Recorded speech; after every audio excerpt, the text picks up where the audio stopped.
يقولوا لك صوتك حلو، صوتك إذاعي، صوتك مزيان، عندك بصمة صوتية خاصة، عندك مساحة صوتية، لكن مكش عارف منين تبدأ وكيفاش تنجم توظف الصوت هذا، أو حتى كيفاش تنجم تستثمره في عالم الصوتيات.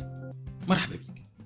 إيفيمي أكاديمي هي أول أكاديمية تونسية تهتم بكل صناع المحتوى، أو خلينا نقولوا أكاديمية الإعلام البديل بتونس العاصمة. تقدم لك دورة التعليق الصوتي وفن الإلقاء والدبلاج.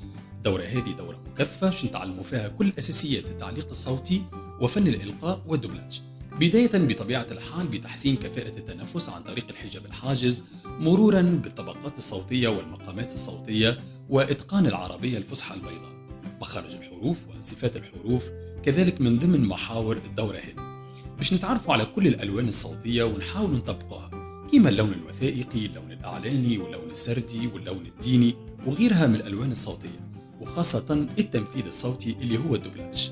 كيف زاد باش يكون من ضمن محاور دورتنا سوق الشغل، وما أدراك ما سوق الشغل في العالم العربي اليوم. الديجيتال منح الفرصة إنك كونك تنجم تتعامل مع أي عميل في أي دولة عربية وإنتي في الدار. كيفاش نبيع صوتي، كيفية التعامل مع العملاء، التسعيرة متاع الصوت في تونس وحتى خارج تونس، كيف زاد الماتريال اللي تنجم توفره وتبدأ به. كل هذا باش يكون من ضمن محاور دورتنا، دورة التعليق الصوتي وفن الإلقاء والدبلاج. أنا رضا بن محفوظ، المعلق الصوتي العربي، قدمت العديد من الدورات في هذا المجال، وخبير في مجال التعليق الصوتي وفن الإلقاء والدبلاج.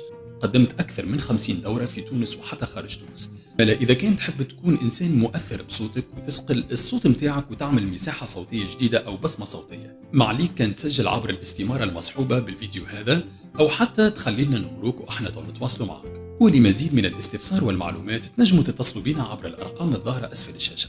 معنا في إيفيمي أكاديمي في دورة التعليق الصوتي تكتشف المساحات الصوتية وتسقل المواهب الإذاعية، فمرحبا.